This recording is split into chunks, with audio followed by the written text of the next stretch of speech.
Estamos agora iniciando mais um estudo do livro Vozes Alerta. Hoje estaremos abordando o capítulo que se intitula Paisagem Moral.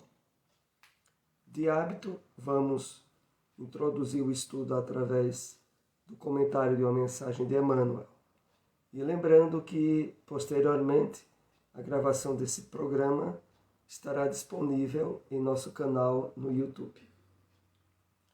A passagem separada encontra-se no comentário de Emmanuel, no Evangelho de João, capítulo 21, versículo 17. Separamos esse parágrafo. Sê exigente para contigo mesmo e ampara os corações enfermiços e frágeis. Se plantares o bem, o tempo se incumbirá da germinação, do desenvolvimento, da florescência e da frutificação no instante oportuno. E vamos fazer aqui alguns comentários para aprofundarmos mais esse conteúdo enriquecedor que Emmanuel nos presenteia. Emmanuel começa trazendo a nós um incentivo, uma determinação. E ele diz assim: sê exigente para contigo mesmo e ampara os corações enfermiços e frágeis.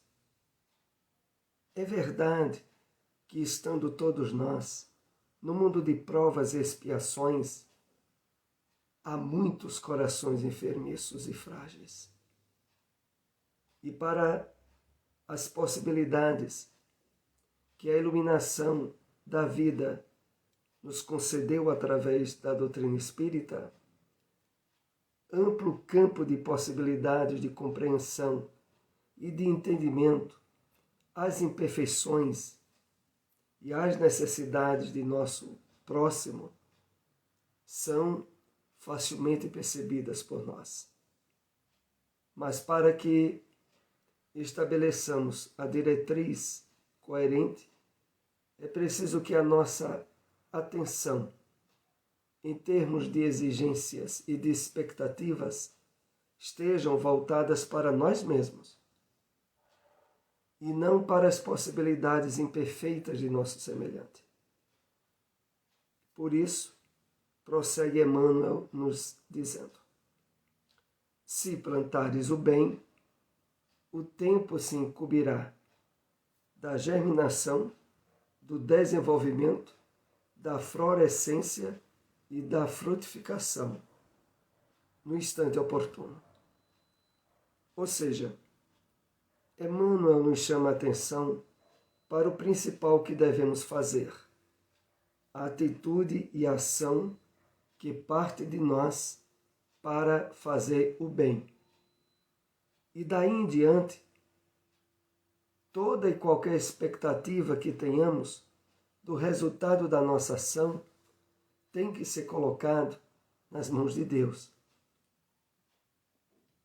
Na consciência despertada pelas leis divinas que nos iluminam e que deixam bem certo para nós que aquilo que nós plantamos, mais adiante nós iremos colher.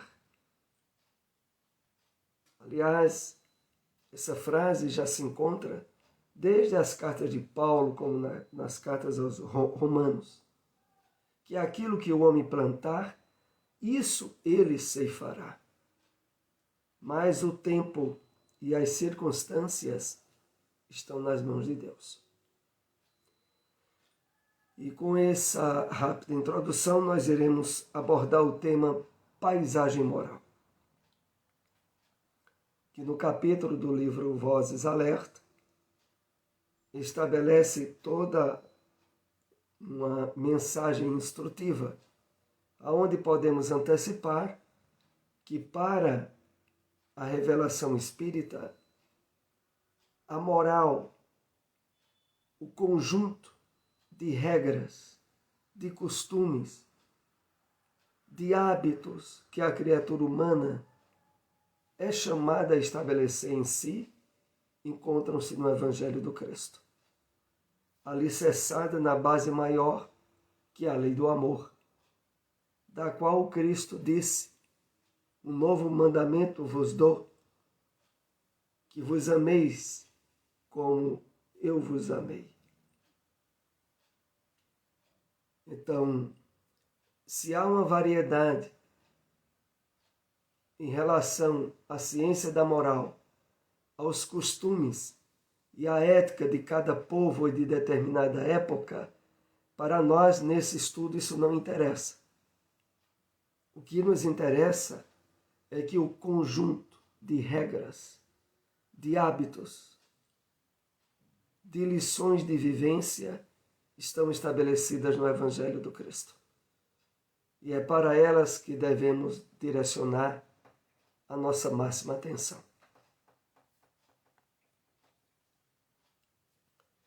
E o primeiro parágrafo do capítulo 18, que aborda esse tema, no livro Vozes de Alerta, começa dizendo assim: o mundo moral, que expressamos a todo instante, mediante os comportamentos esculpidos ao longo do tempo na própria consciência, é também o responsável pelo mundo espiritual que criamos para a nossa realidade postúmea. O primeiro ensejo de esclarecimento da mensagem é no sentido de que aquilo que estabelecemos como critério de identificação e de vivência através de ações, hábitos mentais, costumes e regras que na convivência social defendemos, elas criam um campo espiritual e fluídico em nós ao longo da nossa encarnação e que torna-se um patrimônio que nos acompanha na vida pós-túmulo, na vida espiritual. E disso decorrente, a lição vai se desenvolvendo. Não podendo ser de outra forma, posto que a lei de liberdade, nesse ponto, contribui com a lei de justiça. É justo ao espírito desencarnado receber o reino que criou para si próprio, quando encarnado na Terra. Então, a revelação espírita, que patenteou para nós a certeza absoluta de imortalidade da alma, de continuidade da vida pós-túmulo, vem também nos amparar na compreensão das leis divinas, a segura advertência de que é justo e é decorrente que aquilo com o qual nos identificamos em termos de maior importância durante a encarnação seja a realidade ou o contributo para a realidade que iremos nos adentrar na vida espiritual. E isso era, naturalmente, para nos dar um imenso campo de paz, de plenitude e de segurança sob o que nos aguarda no plano espiritual. E é surpreendente que mesmo no meio espírita, isso não tenha ainda ganhado o alicerce e a estabilidade espontânea face às expectativas, às vezes, conflitivas do espírito, do espírita, sobre o que lhe aguarda depois da morte do corpo. Por isso, continua o texto. No movimento espiritualista, e no espírita em particular, há uma exagerada preocupação de alguns companheiros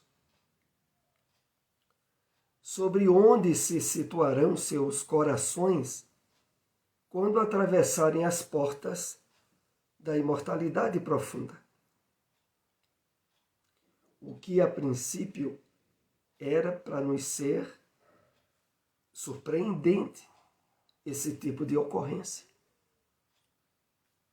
Mas a causa principal para que isso ocorra provém da revelação em diversas obras espíritas, sobretudo aquelas que vieram para nós pela mediunidade abençoada de Francisco Cândido Xavier, de Divaldo Pereira Franco, de Ivone Pereira, que vem deixar-nos constatado explicitamente um campo de surpresas e de conflitos doloridos que muitos espíritas têm ao adentrarem-se ao plano espiritual. Mas é preciso que aqui, colhendo as lições que essas obras desses médiuns nos trazem, deixar muito bem evidenciado que a causa disso foi originada em uma vida, mesmo para alguém que era espírita, em uma vida cheia de conflitos, de desarmonias emocionais e espirituais, de não vivência da excelsitude das leis morais que a doutrina espírita nos apresenta, baseada no Evangelho do Cristo. Ora, se a nossa experiência encarnatória, mesmo após o encontro com a doutrina espírita, vai se desenvolvendo em um campo de constantes conflitos, de consciência de culpa pelas ações ou atitudes que tomamos no dia a dia, o resultado disso será um mundo espiritual. Consequência legítima do que aqui vivenciamos, cheio de um mar de conflitos, de situações infelizes provenientes daquilo que houvera se tornado um hábito nocivo em nós ao longo da encarnação. É preciso, aproveitando bem esses estudos que temos realizado aqui, assumirmos um compromisso mais firme e resoluto na ação de iluminação da nossa consciência e, consequentemente, na formação de hábitos e atitudes novas em harmonia com as leis divinas, para que possamos tranquilamente estabelecer a partir deste procedimento renovado segurança sobre o que nos aguarda no plano espiritual. Aqui colocado como portas da imortalidade profunda.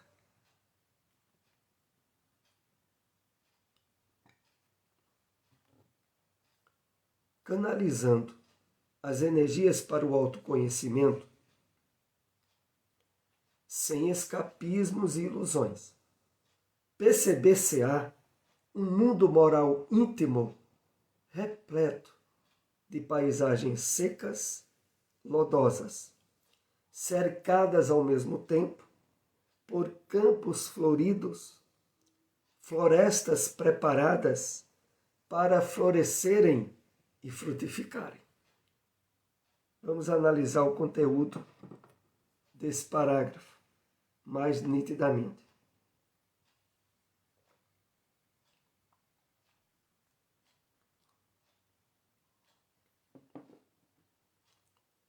Ao darmos a atenção devida ao trabalho de autoconhecimento, de burilamento íntimo,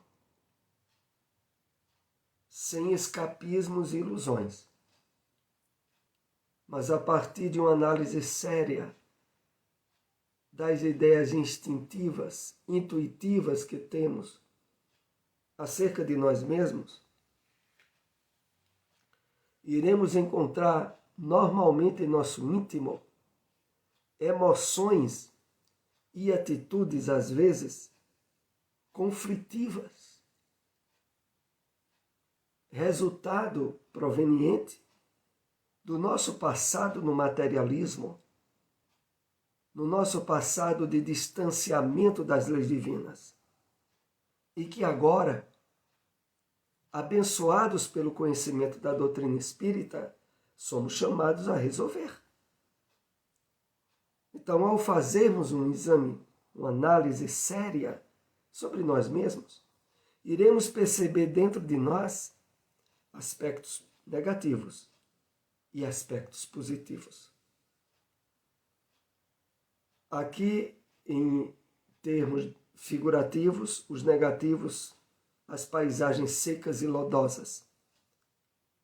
Os aspectos positivos, os campos floridos e as florestas preparadas para florescerem e frutificarem. Ou seja, os germes divinos que trazemos, os pontos positivos que já tenhamos assegurado em forma espontânea de atitudes ou de hábitos.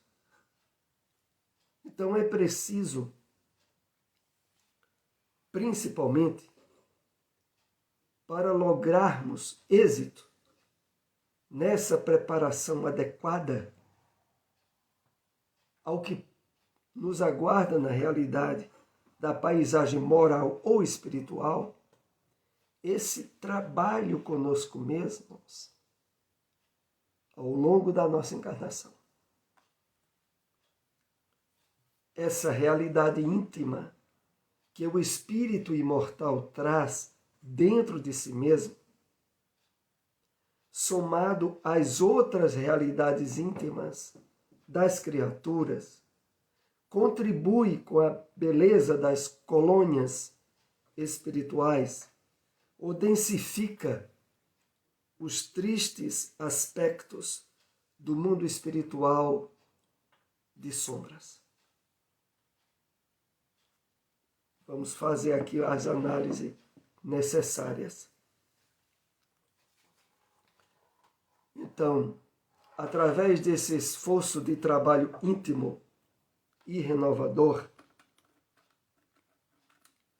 nós vamos logrando com ele o estabelecimento dessa realidade íntima que faculta, como o texto aqui coloca, a percepção de dois aspectos aqui especificados. As realidades íntimas das criaturas, que contribuem com a beleza das colônias espirituais, ou densifica os tristes aspectos espirituais, aliás, aspectos do mundo espiritual de sombras. O que aqui é colocado de forma natural é de que a consequência da nossa realidade íntima se estabelecerá em um mundo feliz ao voltarmos ao plano espiritual, em colônias espirituais de beleza e de harmonia, ou no mundo espiritual de sombras. E aqui é preciso deixarmos bem evidenciado que esse mundo de sombras no plano espiritual é a consequência espontânea de um mundo de sombras que sustentamos durante a nossa encarnação. Sombras aqui entendamos como aquele conjunto de atitudes, de hábitos, de emoções e de pensamentos contrários ao equilíbrio com as leis divinas, aonde muitas vezes, para nos entregarmos a eles, é preciso que estejamos às ocultas, às sombras. Continuemos. Cada colônia possui sua equipe de engenheiros e arquitetos, ligados aos planos elevados da estética e da engenharia sideral, que elaboraram com beleza a arquitetura das cidades espirituais. Nessa parte do capítulo, nos é chamado ao conhecimento o fato de que, se os avanços tecnológicos que nós já partilhamos aqui no mundo material é o resultado da participação de engenheiros, de arquitetos, aonde os conjuntos estabelecidos em linhas de harmonia, de estética, de equilíbrio para o belo, muito mais aprimorados se encontram os espíritos que trabalham nessa área nas colônias espirituais. Então é natural e consequência espontânea, destacamos, a sintonia com esses lugares, com essas colônias, desde que o pré-requisito fundamental, que é o nosso campo moral, que se reflete nas energias vibratórias e fluídicas estabelecidas em torno de nós, cuja sintonia vão nos direcionar a essas colônias espirituais. Então, o mais importante de tudo que aqui queremos destacar bem é que esse trabalho pode e deve ser realizado por nós com a urgência possível, durante a encarnação. O grande convite da vida é para colocarmos, de fato, os interesses espirituais em primeiro plano, acima dos interesses materiais, promovendo luz e paz no mundo moral, único e verdadeiro mundo real para o espírito imortal. Então, aqui entendamos bem quando o Espírito Honório coloca o grande convite da vida, porque a proposta do Evangelho do Cristo e da revelação espírita é baseada, e não poderia ser de outro modo, na ação da nossa vontade em aceitar o convite, do uso da liberdade e do livre-arbítrio. Aliás, se não fosse nessa base, a doutrina espírita poderia, no máximo, estimular a criação de um grupo de farisaicos, de fariseus, de hipócritas. Porque a identificação com o bem, com as leis morais colocadas pelo Evangelho do Cristo, elas têm que ser espontâneas, provenientes de nós, para a partir daí haver eficácia desse nosso encontro com a iluminação trazida pelo Cristo. Então, é a partir daí que, conhecendo a realidade do mundo espiritual e as consequências das atitudes que lá se colhe, daquilo que se fez na Terra, que nós temos uma doutrina que nos possibilita assumir uma maturidade emocional e moral, aonde as escolhas novas de hábitos, de pensamentos, de emoções, é pela identificação nossa com aquilo que temos certeza absoluta nos faz bem desde agora. Não é nos faz bem no plano espiritual, nos faz bem desde agora.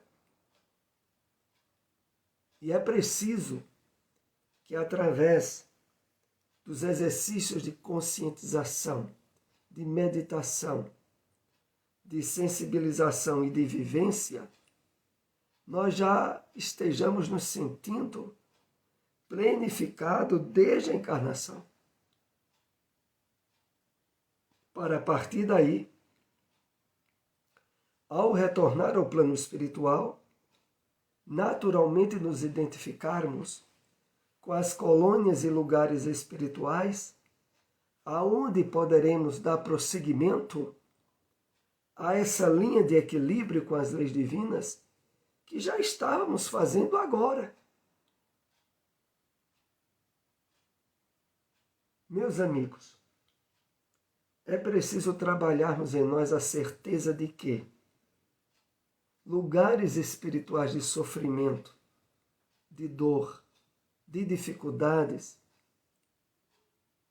só encontram sintonia nos espíritos que são contrários às leis divinas, que se afastaram do cultivo do bem, da paz, da caridade, da solidariedade, dos espíritos que trilharam caminhos de egoísmo absoluto e que possivelmente já desde essa encarnação colheram frutos amargosos, resultados de seus hábitos emocionais e morais. Mas para aqueles que desde agora estão fazendo o máximo em ações de renovação para o bem, há de se ter expectativas boas de retorno espiritual, como consequências naturais das próprias leis divinas. Vamos para o último slide do nosso estudo dessa noite. Os desígnios de Deus não permitem, em tempo algum, ou em qualquer região do universo, o desperdício inconsequente das atitudes humanas. Tudo e todos são reaproveitados na grande casa universal. Para fecharmos o conteúdo desse capítulo que estudamos do livro Vozes de Alerta, o conteúdo desse slide, ele nos leva ao enriquecimento de entendimento muito importante. Primeiro deles, os desígnios de Deus não permitem em tempo algum, ou em qualquer região do universo, o desperdício inconsequente das atitudes humanas. O que aqui está querendo dizer nessa primeira frase, nessa primeira oração, é de que tudo está no seu devido lugar. E que mesmo na Terra, num mundo de provas e expiações, aonde percebemos inúmeras atitudes desajustadas com as leis divinas, há por trás das ocorrências e dos acontecimentos o direcionamento das leis divinas para, mesmo naquilo que a criatura humana tem em termos de desequilíbrio, de desperdício, ser retirado algo positivo e proveitoso para a caminhada evolutiva do grupo. E por isso é encerrado com essa frase: tudo, e todos são reaproveitados na grande casa universal. Isso estando bem assestado no nosso íntimo, nos leva a, desde agora, cultivar um nível de satisfação, de plenitude íntima, independente das adversidades e problemas que estejamos enfrentando no nosso dia a dia. Porque se lá dentro de nós já estiver bem acesa essa luz que diz que as leis divinas estão atuando na terra e fora da terra, e que o destino de todos é a felicidade plena, é a perfeição. Os caminhos tortuosos que o homem muitas vezes estabeleceu para si, mais adiante terão o direcionamento ideal facultado pelas leis divinas. E com esse comentário, deixamos o convite para a visita ao nosso canal no YouTube, onde você encontra esse e outros estudos, e peço a todos aqueles que nos acompanharam, se possível, compartilharem essa mensagem. Uma boa noite para todos.